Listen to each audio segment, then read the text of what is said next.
Olá, sejam bem-vindos a mais uma aula da Formação Clínica da R2FT. Hoje é 14 de junho de 2025. Nós vamos hoje ver a nossa primeira aula do módulo 3, que é complexo do ombro, coluna cervical. Esse setor anatômico do complexo do ombro e coluna cervical é o segundo setor mais demandado aqui na clínica. Porque engloba, assim, tudo que é tipo de problema que a pessoa vai ter nos membros superiores, né?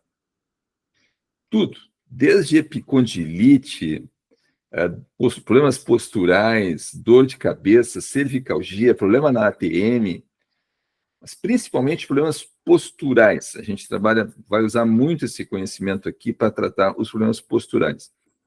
Lembrando que essas questões de problemas posturais, os ombros para frente, cabeça para frente, são condições compensatórias que, às vezes, estão sozinhas, isoladamente aplicadas ali, e no quadril da pessoa não aparece nada, mas é uma exceção.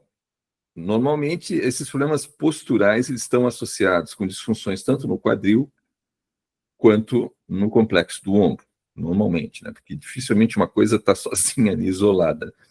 Normalmente, o ombro lá em cima e a cabeça compensa por algum problema aqui embaixo no quadril, tá?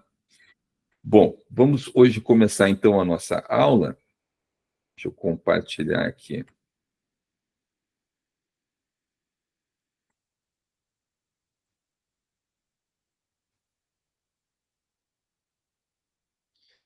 Deixa eu ver aqui a configuração dos apresentação. Janela, papá, tá tudo certo aqui.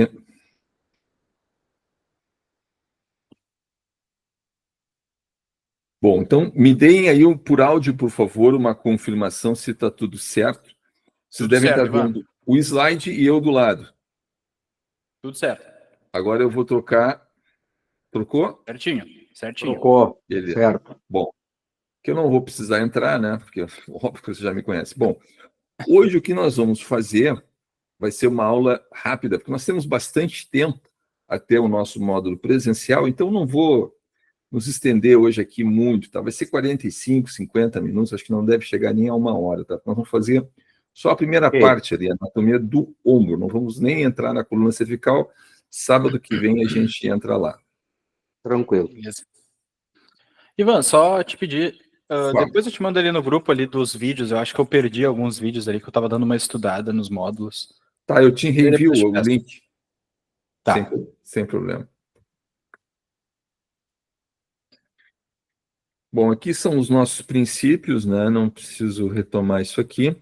Vamos começar a partir daqui, que é uma coisa importante para a gente começar a pensar quando a gente trabalha na reabilitação neuromuscular, né? Para que a nossa, ou como que a nossa escápula evoluiu, para o que ela é feita do ponto de vista biomecânico? Será que ela é feita para fazer supino com 400 quilos ou para se pendurar? Né? É óbvio que vocês já sabem, né, em função da nossa evolução dos primatas, nós não evoluímos dos primatas. Tá? Primatas e hominídeos tiveram um ancestral comum. A gente não evolui dos primatas. Primatas é nossos primos, beleza? Mas tanto os primatas quanto os hominídeos têm um ancestral comum. E do ponto de vista arquitetônico, a nossa escápula, tanto a dos antropóides quanto nossa, é muito, muito semelhante. E os nossos primos, assim como nós não temos uma escápula feita para quadrupedar. Portanto, a nossa escápula não foi feita para fazer supino. Essa que é a verdade. Tá? Essa que é a verdade. A nossa escápula, do ponto de vista biomecânico, se assemelha muito a uma suspensão de um carro, que funciona para trabalhar nesse sentido aqui, no sentido para cima e para baixo, né? Para absorver, no caso da suspensão, para absorver os impactos do solo. E no nosso caso, a clavícula, a escápula, o húmero, enfim, todo o complexo do ombro ali, serve para principalmente para controlar também o movimento para cima e para baixo. Claro, nós temos todos os demais padrões de movimento aí da nossa escápula, como a gente vai ver. Mas, do ponto de vista evolutivo, a nossa escápula não foi feita para fazer supino. Tá? Da razão pela qual dá tanto problema no ombro fazer o supino. Tanto é que, se vocês acompanham o fisiculturismo, né, vocês vão ver que hoje em dia os fisiculturistas, o pessoal que compete, usa esteroide, os caras profissionais, eles não usam mais o supino. Fisiculturista mesmo não usa supino. Fisiculturista usa máquinas. Aí eles se deitam numa máquina ali, se encaixam numa posiçãozinha assim que o ombro, que já está ferrado, né? Doa menos ou não doa, e fazem aqueles movimentos curtinhos, bombeados ali, né? Porque é o que busca o fisiculturismo, né? Já nessa foto aqui, nós estamos vendo uma competição de powerlifting.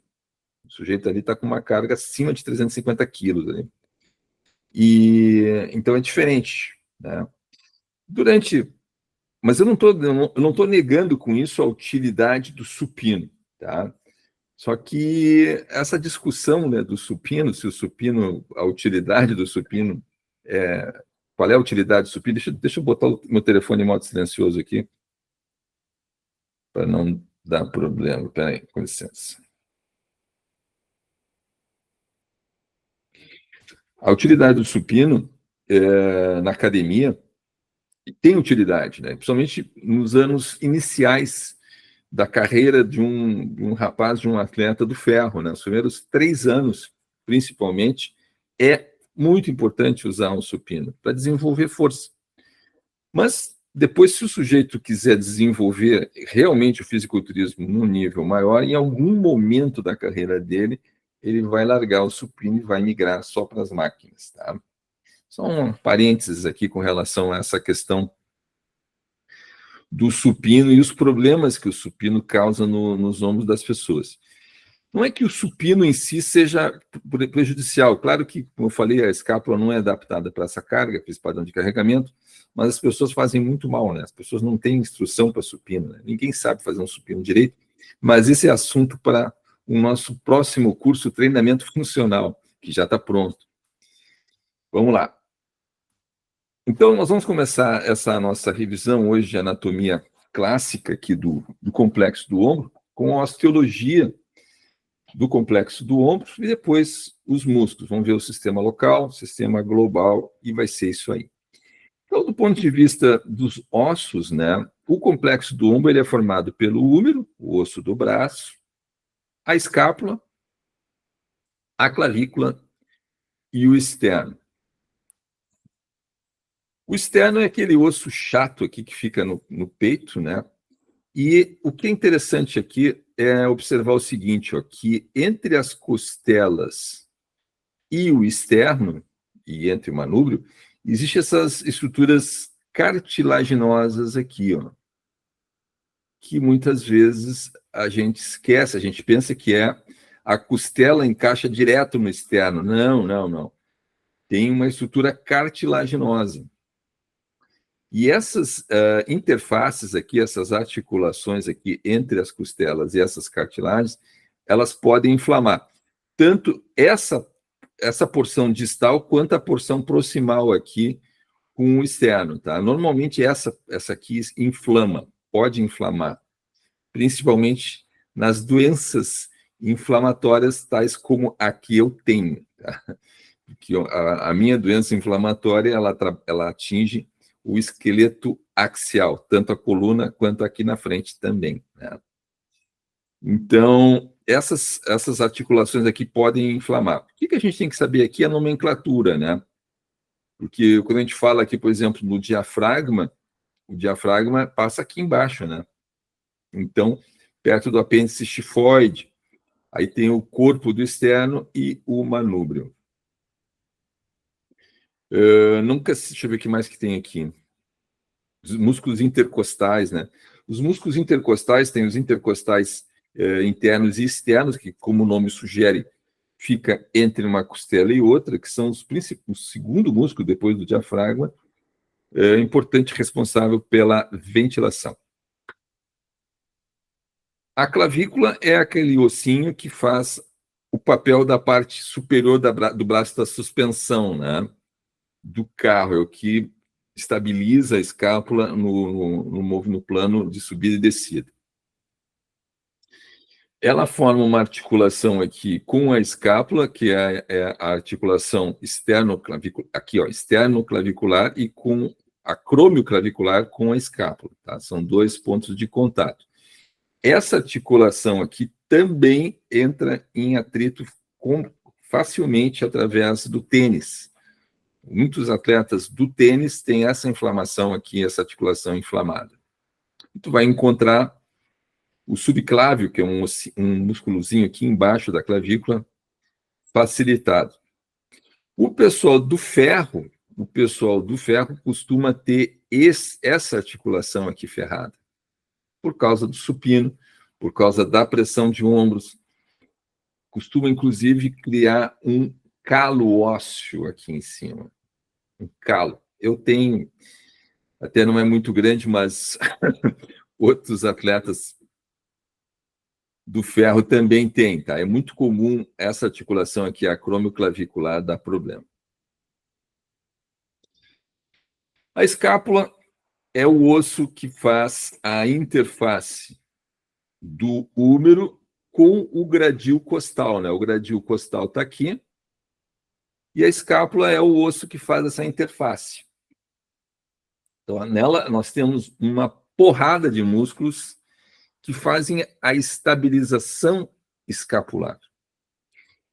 E a disfunção desses músculos está relacionada a problemas posturais.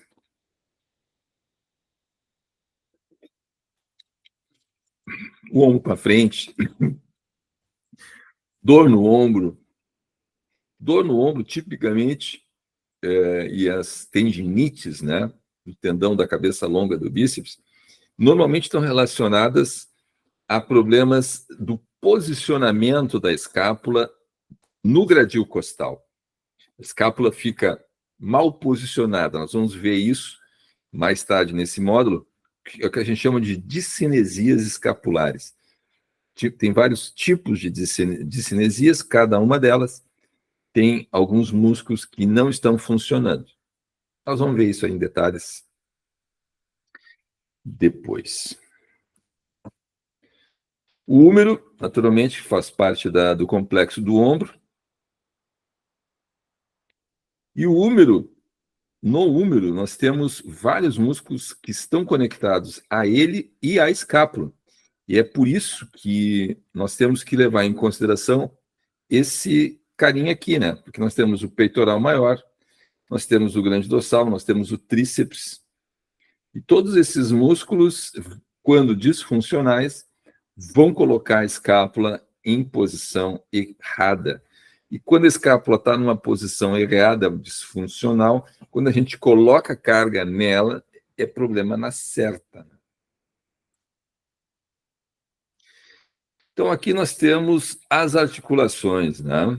Lembrando que, bom, depois eu falo. A primeira articulação que a gente vai falar é a glenomeral, né? Que é a interface do húmero com a cavidade glenoide.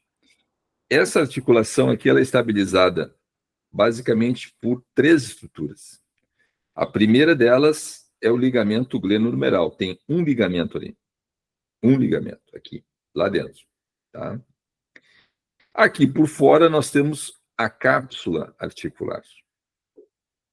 Essa cápsula articular pode apresentar problemas do tipo espessamento idiopático, deposição de colágeno idiopático, sem uma razão aparente. E o que isso vai ocasionar? Ombro congelado. Ombro congelado é um nome popular, o nome correto é capsulite adesiva. Nós vamos ver isso aqui no nosso módulo, neste módulo.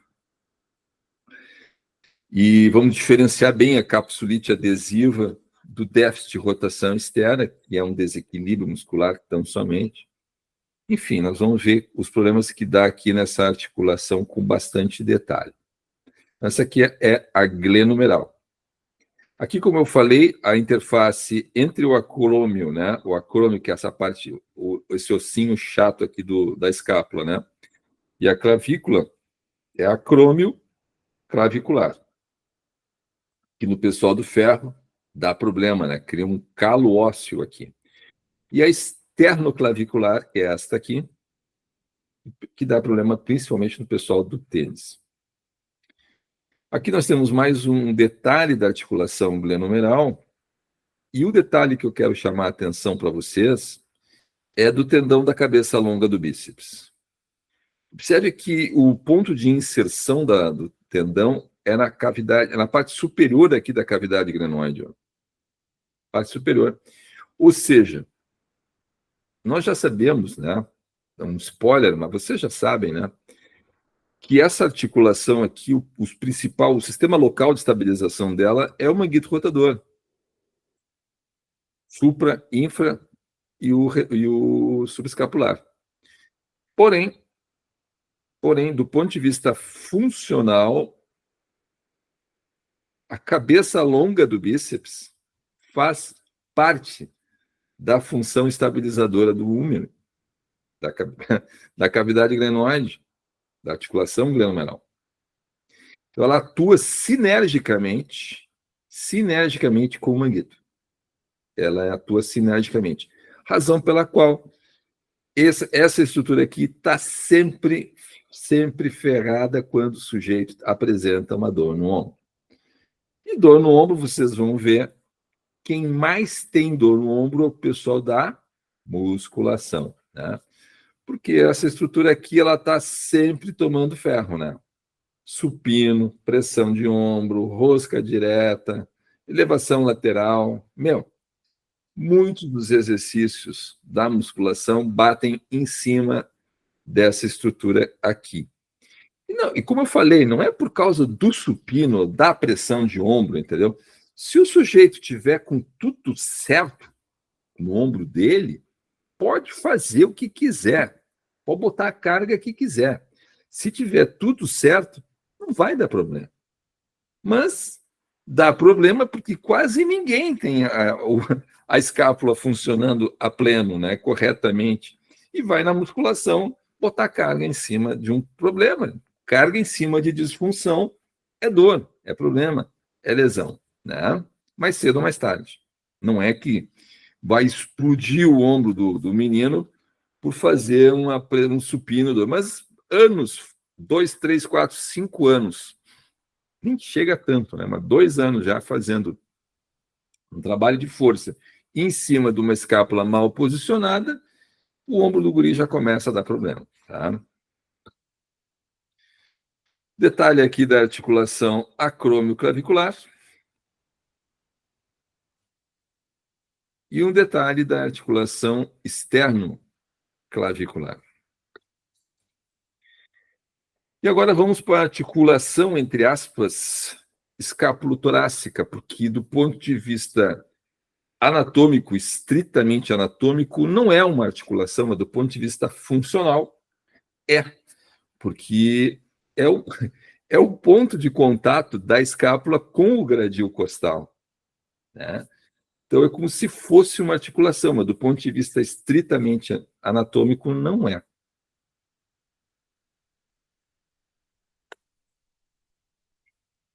E nós aqui adotamos o nosso velho modelo de estabilização. Sempre que a gente tem uma articulação como a articulação coxo-femoral no quadril, articulação glenomeral no complexo do ombro, as articulações da coluna, articulações onde nós temos 2 sistemas musculares estabilizando, o modelo de estabilização é esse aí que vocês estão vendo, que funciona muito bem para entender as disfunções, né?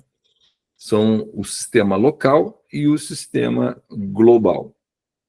Então, a ativação sincronizada, correta, entre esses 2 sistemas é o que mantém o ombro saudável. E do ponto de vista clínico, o que isso aí é importante para nós salientarmos? Todos vocês já testemunharam, o pessoal chega na academia, vai naquela polia, enfia ali 5, 6 placas e vai fazer isso aqui assim, ó. Aí tu chega pro cara e pergunta, amigo, o que você está fazendo aí? Ah, estou fazendo manguito. Né? Não é assim a coisa. Não é assim que funciona a coisa. Tá? Esse modelo do sistema local e o sistema global tem essa sutileza que é fundamental vocês entenderem e guardarem. E é o seguinte, o manguito rotador, tanto interno quanto externo, funciona em cima dos estabilizadores escápulo-torácicos. De modo que é o alicerce. Os estabilizadores escápulo-torácicos é a base, é o alicerce.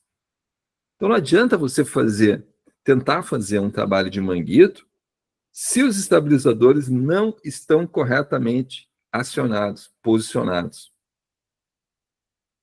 Por isso que, na nossa prática clínica, quando a gente está com o paciente ainda na maca, a gente pede para ele fazer o que eu chamo de setup.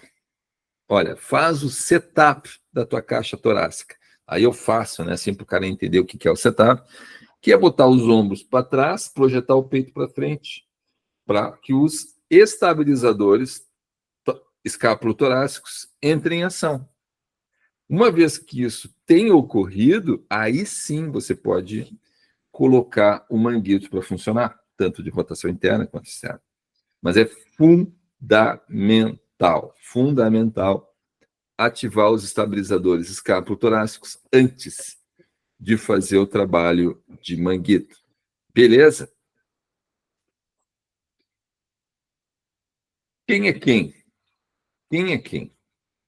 O sistema local, como a gente já sabe, é o manguito rotador, supra, infra, subzinho, né? O subzinho, subescapular. Mas existem os sinergistas dele. O que isso é importante do ponto de vista clínico? Quando vocês forem pensar tanto na liberação no facial quanto nas ativações, vocês têm que pensar nos sinergistas, não apenas neles. Porque isso aqui é anatomia funcional na prática. Né? Nosso modelo de atendimento, a gente não trata apenas o músculo que está disfuncional, a estrutura miofascial que está disfuncional, porque aquela estrutura ali, ela não funciona sozinha, ela tem um monte de cara que trabalha junto com ela, que são os sinergistas, e tem um monte de caras que trabalham em oposição a ela, que são os antagonistas. Então, não adianta a gente pensar só no supra, só no infra. Ah, ele está só com o infra facilitado, eu vou fazer liberação só no infra. Não. Se o infra está ruim, o supra provavelmente também está ruim. O redondo menor também está ruim. Se o tendão da cabeça longa do bíceps está ruim, com certeza absoluta o peitoral menor também está ruim. O bíceps pode estar ruim, o córaco braquial pode estar ruim, o subescapular pode estar ruim, não quer dizer que esteja, mas pode estar ruim. O peitoral maior pode estar ruim. São todos sinergistas. Então, por isso que a gente tem que fazer a avaliação de todos eles, por isso que a gente trabalha com anatomia funcional, e aí é essa a grande diferença em termos de eficiência clínica do método R2FT. E o sistema global, gente, são todos os caras superficiais que a gente conhece ali no complexo do ombro, né? Tem um elevador, tem os esplênios, eu não botei aqui, mas tem os esplênios também. Tem o romboide, tem o serrátil, tem o grande dorsal, peitoral maior, peitoral menor, o tríceps e o deltoide, os ombros. Detalhe aqui do sistema local, que é o supra e o infra, né? Aqui, ó, o supraespinhal e o infraespinhal, e o redondo menor. Observe como as fibras do redondo menor, ó, são paralelas ao infra, indicando aqui o fator de sinergia, né, entre o redondo menor e o infra. Evidentemente, esses aqui são os rotadores externos. E o subescapular, o rotador interno. Esses aqui são os vetores de força dos músculos. O supra. Tá? O supra, ele é um músculo que não só faz a rotação externa, mas ele é o principal responsável pela abdução do húmero nos primeiros 15 graus, aproximadamente, de abdução. Tanto é que quando a pessoa tiver com uma lesão grave, ruptura do supra, ela vai ficar incapaz de abduzir o braço nos primeiros ângulos. Ela vai, quando vocês pedirem, ela vai fazer assim, ela vai encolher, o cérebro vai tentar compensar, né? Ela vai tentar encolher o braço, ela não vai conseguir fazer a abdução. Mas se vocês levarem o braço dela passivamente para a posição abduzida, ela é capaz de sustentar o braço na posição.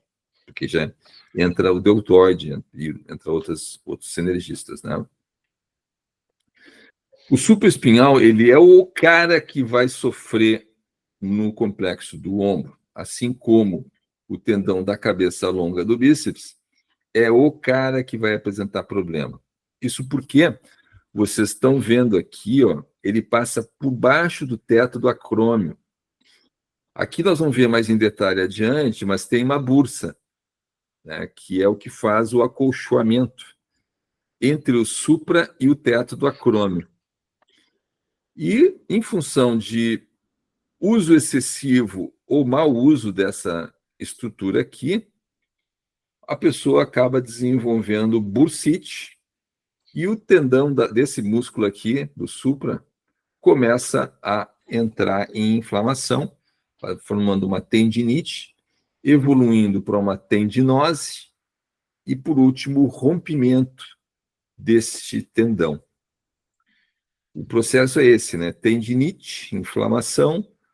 A tendinite não tratada, ela evolui para uma tendinose, que é quando as fibras de colágeno começam a ficar friáveis, a se desprender, soltar. Então ele vai ficando cada vez mais fininho, mais fraco, até o ponto que ele arrebenta.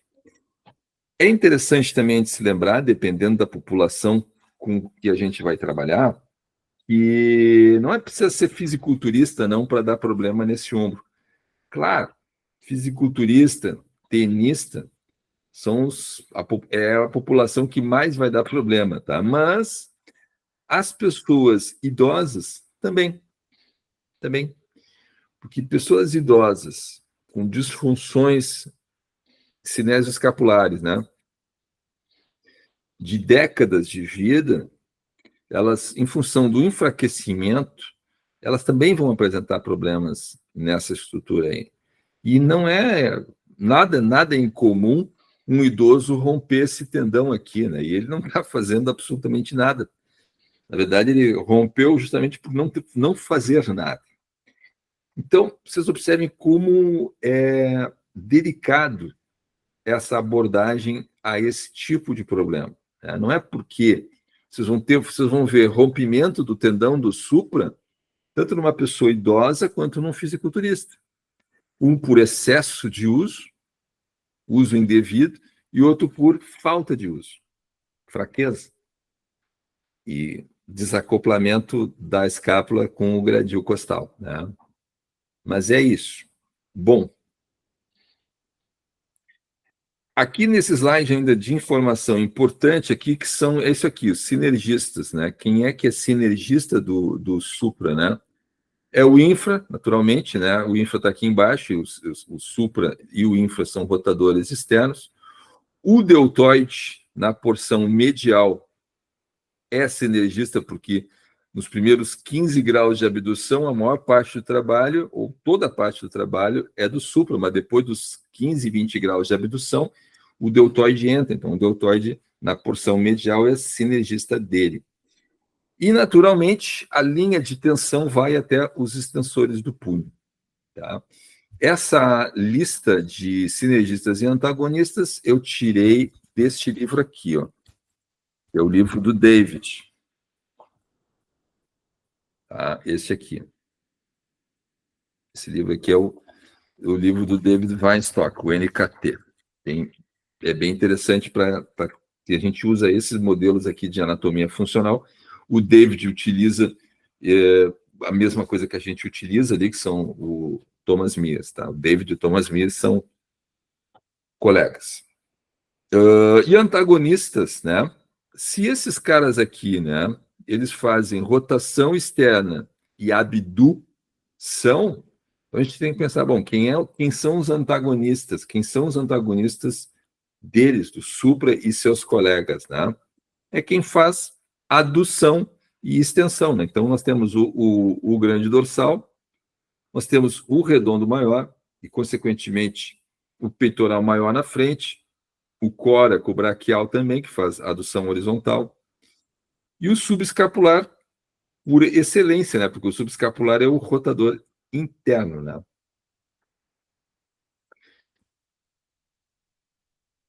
Ainda no sistema local, o infra, né, que é o irmão do supra. Mesma coisa, né, velho? Não faz diferença a relação entre sinergistas e antagonistas, tá? Porque, do ponto de vista funcional, tu vai fazer liberação num, tu vai fazer liberação no outro, e vai ativar os antagonistas. Então, não vai fazer diferença isso aqui, tá? Mesmo grupo de sinergistas, com diferença aqui, a única é assim, em função aqui da proximidade, a cabeça longa do tríceps é sinergista do infra, né? É comum, né? O infra está ferrado e a cabeça longa do tríceps aqui nessa porçãozinha aqui também tá. Então, tu vai fazer a liberação miofascial no infra e também no tríceps. Sistema local ainda, o subzinho, né? O subescapular, rotador interno.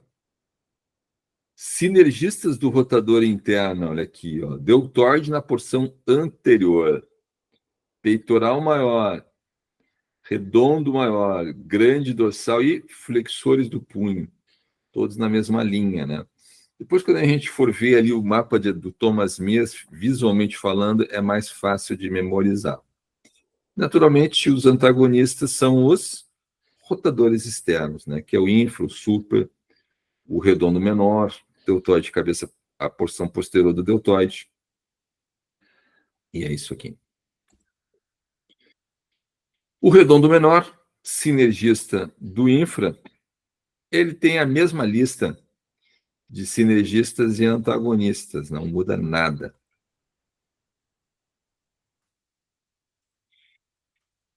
Voltando ainda à atenção, observe que eu classifiquei o tendão da cabeça longa do bíceps no sistema local. No sistema local. Por quê? Porque ele é um sinergista do supra e do infra e do subescapular, do manguito rotador no sistema de estabilização glenomeral.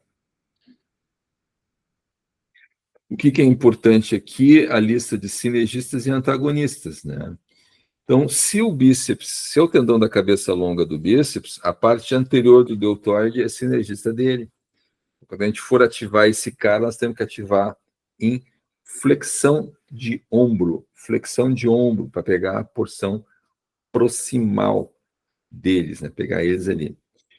Peitoral maior, o supraespinhal e os supinadores no antebraço, são todos eles sinergistas, tá? Os antagonistas são todos os caras que fazem o trabalho de extensão do úmero, né? Então, nós temos o tríceps, cabeça longa, o peitoral menor, córaco, o grande dorsal, o redondo maior e o subescapular. Ainda no sistema local, nós temos o córaco braquial.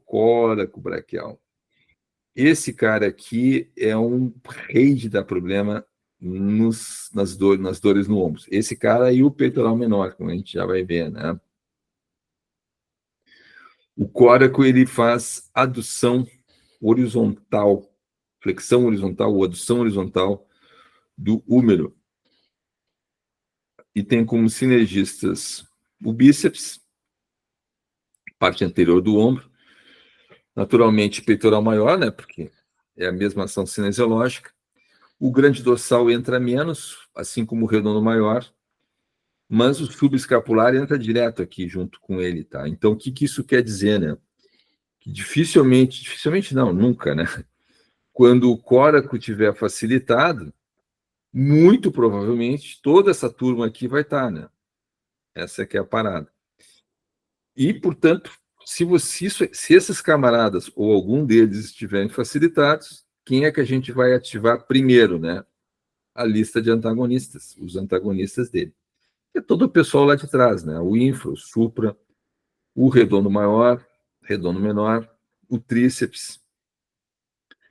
E é essa parada aí, esse é o raciocínio que a gente faz. Vamos agora ao sistema global. No sistema global, o primeiro cara que eu elenquei aqui é o elevador escapular. Esse sujeito aqui, ele é rei de dar disfunção, né? Rei de dar problema, né? Porque as pessoas trabalham muito nessa posição aqui, né? E o nome elevador escapular está diretamente relacionado à função dele, é o principal cara que eleva a escápula. Claro, o sinergista dele quem é, né? Ele é o trapézio. Então, tu vai ver sempre o trapézio junto com o elevador escapular facilitado.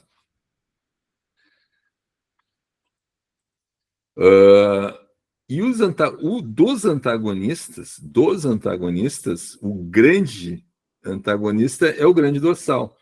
Porque esse cara aqui, como sendo um elevador escapular, o grande dorsal, uma das funções dele é depressão escapular.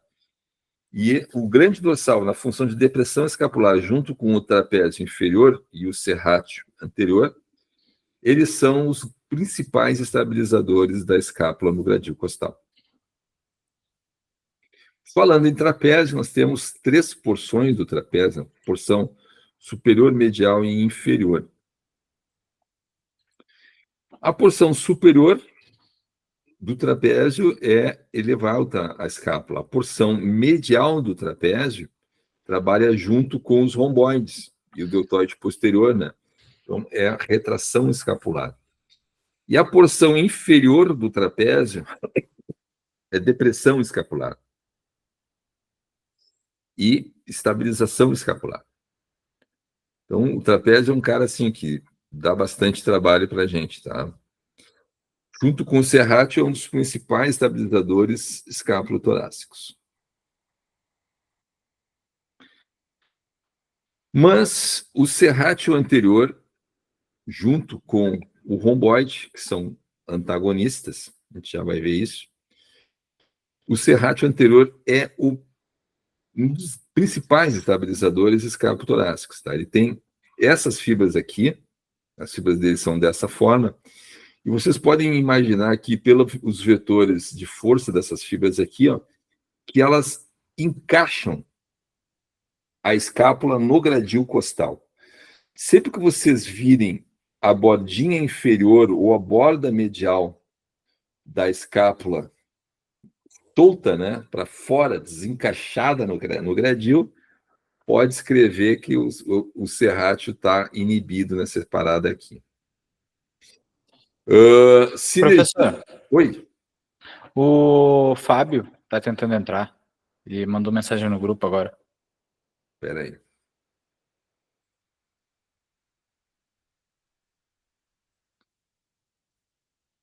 Onde é que eu coloco aqui?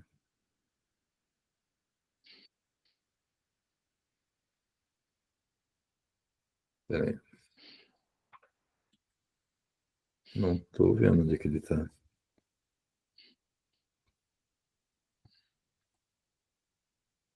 Eu vou parar a apresentação aqui.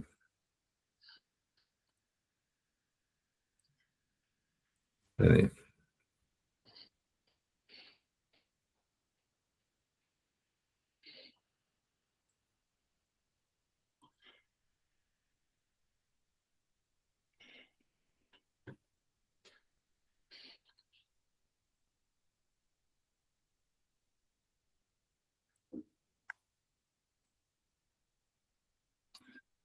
Vamos retomar.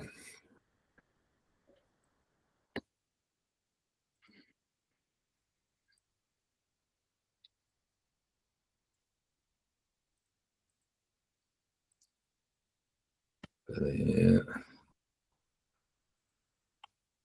Fechar isso aqui. É por isso que eu não gosto de fazer, gente, esse tipo de coisa. Eu sempre me atrapalho aqui.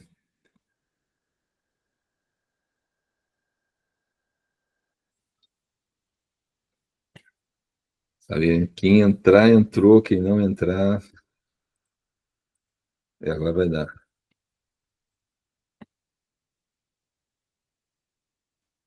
Vamos lá, de novo.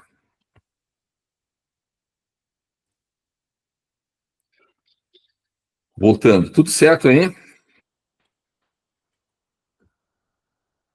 Tudo certo. Tudo certo, tudo Tá certo. certo? Então tá, retomando então aqui. Nós estávamos no serrátil, principal estabilizador da escápula no gradil. Tá? Então, sinergistas da escápula, os rotadores escapulares, trapézio superior, elevador peitoral menor. Então, o que isso aqui quer dizer, tá? Quando vocês forem fazer o exame da pessoa e detectarem, provavelmente vão detectar o peitoral menor facilitado, direto o serrátil também vai estar facilitado. Se o serrátil está facilitado, nós podemos encontrar um romboide inibido. E aí já está explicado a discinesia escapular, né? Por que a escápula não está posicionada corretamente? Porque esses caras aqui estão tudo numa confusão, né? Então, um está facilitado, o outro está inibido, então a escápula está fora de posicionamento do acoplamento fisiológico, né, no gradil costal. A ativação das fibras superiores é feita colocando um vetor para lá, ó. Um vetor no sentido rostral da cabeça. E a ativação das fibras inferiores é colocando um vetor no sentido caudal, para baixo. Tá? Mas é um pullover, basicamente é um pullover. Tá? Do ponto de vista da reabilitação, a gente usa esses movimentos, mas na musculação, e aí é um link interessante, e aí, Enchelon, tu não usa pullover com halter, Enchelon? Oi, tem alunos meus ali que usam. O pullover é um exercício muito, muito importante, porque trabalha o serrátil. Muito bom. Tá? Muito bom. E trabalha, naturalmente, a porção anterior do dorsal, peitoral. O pullover com halteres é um must have, né? É um tem que ter na sala da musculação. Tem. Tá? Por causa disso aqui. Né? Ele trabalha o serrátil e é um exercício que contempla tanto as questões funcionais quanto da musculação, né? Da hipertrofia. Aqui eu coloquei um videozinho mostrando as ações aqui, ou pelo menos uma ação do serrátil anterior, a principal ação, né, que é protração escapular, né? Por isso que o romboide e a porção, ali, ó, flexão e extensão do húmero, ó. Flexão e extensão do húmero. Por isso que aquelas ativações ali que eu mostrei para vocês, ó. E a função do pullover. Vocês podem ver que está aí o pullover, ó. Né? Esse é exatamente o movimento do pullover. Querem ver de novo isso? Ó, protração, a retração escapular quem faz é o romboide e o trapézio na porção medial, né?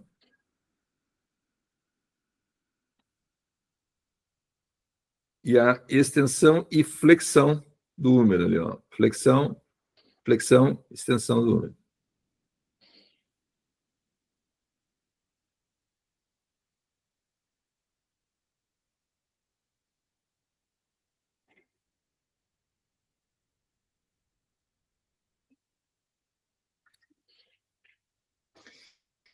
E aí está o romboide, né? Aí está o carinha. Vocês podem ver nesse slide aqui, ó, como as fibras do romboide, ó, são antagônicas aqui a essas fibras do serrátil, ó. Então, o romboide faz retração escapular, né, junto com o trapézio, e o serrátil anterior faz protração escapular. O que, do ponto de vista clínico, é importante salientar nisso aqui? Essa região aqui, esse cara é o cara que vocês vão ver quando a pessoa tiver torcicolo. Quando a pessoa tiver com o pescoço duro e não for uma artrose cervical, uma pessoa jovem, né? Não tem problema degenerativo na coluna cervical, como eu tenho, e essa pessoa tiver com restrição de movimento e dor na cervical, é aqui que vocês vão vir trabalhar. Tá? Naturalmente, se vocês fizerem liberação aí, quem é que tem que ativar? O principal deles é o serrátil, né? Mas não se preocupe que isso aí a gente vai ver na prática lá.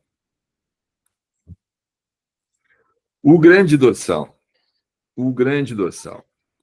Aqui tem uma observação clínica bastante importante, porque é o seguinte, né? O pessoal só pensa em dorsal do ponto de vista estético, né? O V-shape. V-shape. Mas não é só isso. E essa é uma forma muito míope de ver a atuação cinesiológica do grande dorsal. O grande dorsal está para o tronco, assim como o glúteo está para o quadril, gente. O grande dorsal ele é fundamental na estabilização da coluna, estabilização escapular. É o cara. Tanto é que nós temos um subsistema do core, né, que é o subsistema oblíquo posterior, que justamente é o grande dorsal e o glúteo contralateral, né, em X. A vetoração de força lá atrás é em X.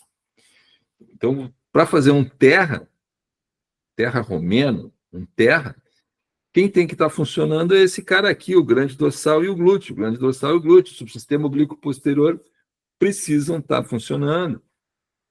E normalmente não estão. Por quê? Porque as pessoas passam muito tempo sentadas. Então, o glúteo vai estar inibido, o grande dorsal vai estar facilitado, vice-versa. Enfim. E a forma de trabalhar o grande dorsal é muito mais do que simplesmente fazer pull-ups ou pull-down. Claro que é o exercício de excelência para desenvolver o músculo. Mas do ponto de vista funcional, quando a gente está reabilitando a função, não vai ser isso que a gente vai usar, né, gente? Não vai pedir para a pessoa fazer um pull-up, vai fazer pull-down e muito menos um pull-up, né? Uma barra, né? Para reabilitar a pessoa. Para reabilitar, a gente vai fazer os padrões de adução do braço, extensão do braço, flexão é menos, né? Mas, basicamente, adução e extensão é direto, né? Que a gente vai fazer. O outro padrão que a gente vai usar bastante é depressão escapular, por causa do elevador escapular, né? Quando o elevador escapular está facilitado, está matando o grande dorsal. E chegamos no grande culpado dos problemas posturais, que é o peitoral menor. O peitoral menor é o cara que a gente tem que ir para resolver os problemas posturais. Quando você deita a pessoa na maca, né, e percebe que o ombro está muito elevado ou internamente rotado, é esse cara, o peitoral menor, e o sinergista dele, o peitoral maior, que a gente vai ter que tratar com liberação miofascial. E esse cara tem uma inserção proximal aqui no processo coracoide. E não por acaso. Qual é o outro músculo que está inserido aqui no processo coracoide que sai do úmero? Nós acabamos de ver há pouco tempo atrás. O córaco braquial. Córaco braquial. Córaco braquial. Então, gente, esse processo coracoide aqui, ele toma pau aqui, ó, direto do córaco braquial e do peitoral menor. Por isso que é tão comum os problemas posturais, né? Porque esses músculos é muito frequente estarem facilitados. Não somente o pessoal da musculação, né? O fato de usar telefone, celular, essas coisas, Tudo isso aí causa a facilitação desses músculos aí. O peitoral maior, sinergista do peitoral menor. E o tríceps. O tríceps, principalmente na porção proximal aqui da cabeça longa, que tem inserção na escápula, faz parte aqui dessa linha, né, que é a linha posterior profunda do braço. E está linkado aqui, vocês podem ver mais tarde, a gente vai ver isso com mais detalhe, com o romboide, numa relação de sinergia, com o infra, com os esplênios aqui. Então, o tríceps, por incrível que pareça, mas é um fato, né? Ele está muito linkado com as disfunções escapulares, com as discinesias escapulares.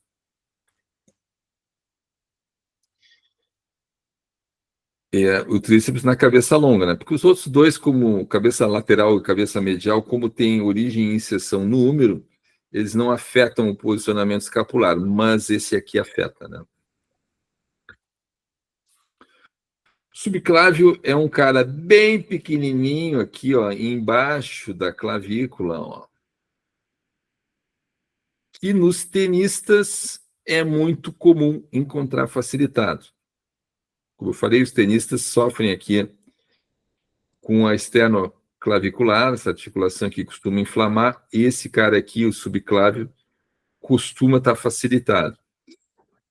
E quando ele está facilitado, ele pode dar um problema importante aqui, que é de desfiladeiro torácico, porque o plexo braquial passa por este espaço aqui, o espaço subclavicular aqui, ó, para descer para o braço. Então, pode dar sintomas no braço, para baixo, formigamento, não perda de força, né, mas formigamento, parestesia, sim. Perda de força no braço, vocês têm que abrir o olho, tá?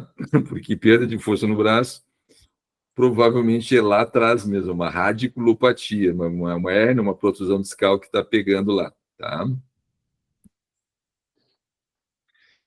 Cinemática escapular, quais são os movimentos que a escápula pode fazer, né? Ela pode fazer elevação, depressão, protração, retração e rotação para superior e rotação inferior. E no plano, isso no plano coronal, né? Mas no plano transverso, faz rotação interna, rotação externa. Tá? No plano coronal, inclinação anterior e inclinação posterior. No plano coronal é a rotação interna, a rotação superior e rotação inferior. Então, vocês podem ver assim, ó, que o grau de liberdade que tem essa articulação, né, articulação escápulo-torácica, é imensa, né? Porque a gente precisa mexer muito o braço. E todos esses músculos precisam trabalhar em sinergia, em harmonia. E é muito, muito comum que os estabilizadores escapulotorácicos ou estão facilitados, colando, né, a escápula no gradil costal, ou estão inibidos, fazendo com que a escápula descole, fique mal posicionada de cinesias escapulares, que a gente vai ver isso em mais detalhe depois. Quem faz o quê, né? A depressão e a elevação. Aqui nós temos músculos que fazem a depressão, que é o grande dorsal, peitoral menor e peitoral maior, e fazem a elevação, né? Elevador escapular, a parte superior do trapézio, serrátil também faz isso, tá? Então, sempre que a gente fizer a ativação aqui, vai ser porque a gente está fazendo a liberação miofascial aqui, certo? Então, normalmente o que a gente encontra é elevador e trapézio facilitado, né? Então, você vai fazer a liberação miofascial disso aqui, vai ativar o antagonista, que é o grande dorsal, peitoral maior, peitoral menor e depressão. Mesmo raciocínio vale aqui, né? Quando a pessoa está com os ombros anteriorizados, ela está com uma escápula dela em protração, né? Então você vai fazer o quê? você vai fazer a liberação miofascial desses caras aqui e a ativação dos antagonistas, que é o romboide, principalmente o trapézio inferior, né? O trapézio superior também.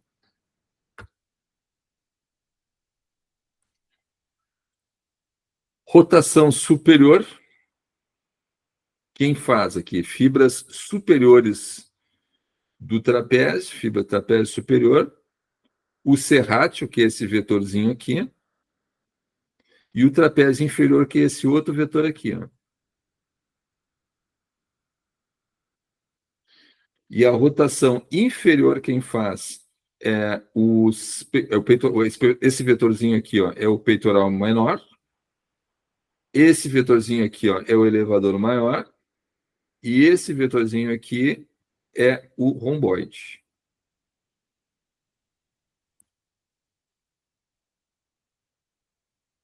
Aqui nós já temos... Isso aqui está tudo na apostila. Está lá na apostila. E essa parte aqui a gente entra na próxima semana.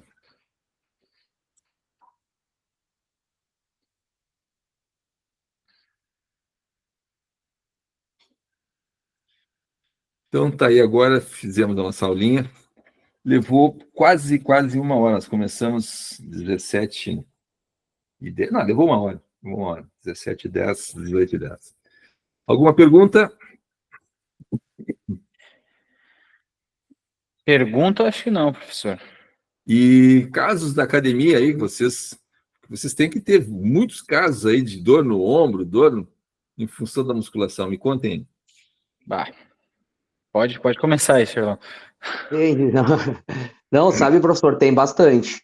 Tem, assim, muita gente que eu vejo de uns tempos para cá, muita gente com dor, não sei se também é por causa do celular, praticamente o pessoal que trabalha muito tem reclamado muito. Ombro, aqui perto do pescoço, essas dores assim, tem muita gente mesmo. E a causa é essa, né? Ou seja, o cérebro, ele aprende por tempo de exposição. Então, se a pessoa passa muito tempo nessa situação aqui, ó, né, olhando o telefone aqui, o cérebro aprende que isso aí é o normal. É. E com o passar do tempo, isso aí é um hábito, né, que passa anos e horas e horas e horas e horas e horas nessa posição, tu acaba criando no cérebro uma rede neural que comanda os músculos a trabalharem dessa forma. Exato. É a definição de facilitação, né, que é um comando neural preferencial. Sim. Então, quando a pessoa está com essa situação, a gente tem que identificar isso e dizer para ela assim, olha, infelizmente, se eu for te dar supino, se eu for te dar uma elevação lateral, se eu for te dar uma pressão de ombros, com esses ombros para frente que você tem aí, eu vou te causar um problema, eu vou te causar um prejuízo, eu não posso fazer isso. Nós temos que consertar, nós temos que avaliar essa questão aqui e consertar isso. A pessoa vai ter duas alternativas, o cliente vai ter duas alternativas. Tá bem. E vai te dar um tchau, vai embora. Fazer o quê? A pessoa não quer ser ajudada. Sim. Você vai fazer um trabalho técnico ou vai fazer o que ela quer fazer? Aí fica por conta de cada um de nós. Eu vou sempre dizer assim, olha, nós temos que consertar isso aqui e eu não vou te atender se a gente não fizer esse trabalho. Não vou te atender. Vamos avaliar isso aqui.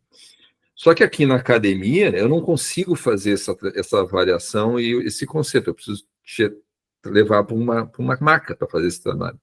Entendeu? E aí tu vai levar essa pessoa já iniciando o trabalho de reabilitação ali com ela. Na academia é possível a gente mexer nisso aí, tá? Porque são músculos muito delicados, tem que entrar... Não dá. Não é que nem o quadril ali que tu consegue, o glúteo tá ali para fora, né? Então tu consegue por cima da roupa, mesmo com uma bolinha ou com o cotovelo, dar uma espetada na pessoa ali, fazer uma meia sola. Mas aqui na frente, aqui no ombro, é muito complicado. para fazer na academia, né? Sim, sim. Márcio?